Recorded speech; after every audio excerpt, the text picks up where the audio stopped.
बिस्मिल्लाहिर्रहमानिर्रहीम। दोस्तों, अरशद लोधी कम दियां गल्लां नाल हाज़र खिदमत है। की हाल ने? ठीक ठाक हो? खरीयत नाल हो? तबीयतां ठीक ने?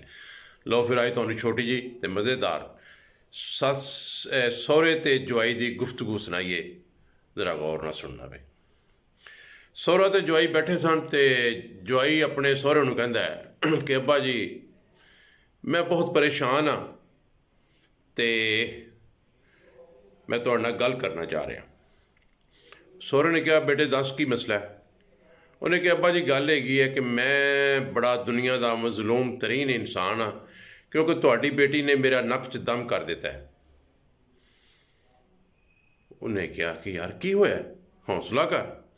उन्हें कहा नहीं अब्बा जी मैं हौसला कर करके थक गया, बर्दाश्त कर करके थक गया तो उन्हें मेरी जिंदगी जिहड़ी है जीरन कर दी है तो मेरे को मजीद बर्दाश्त नहीं होंदा।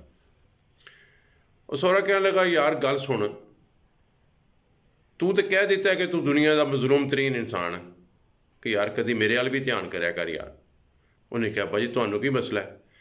उन्हें कहा यार मैं तेरे तरह घबराया नहीं हाँ, लेकिन एक गल मैं तेनों दस देना कि जिन्हें तेरा नक च दम किया यार मेरे घर उहदी भी तो माँ है, हैं? तू तो बच्ची रखी है तो मैं उहदी माँ रखी है, मेरा की हाल होएगा। ये दोस्तों दोनों मजलूम सन। और सौहरे ने खैर जवाई नूं समझाया कि बेटे कोई गल नहीं, तर गुजर करीदा।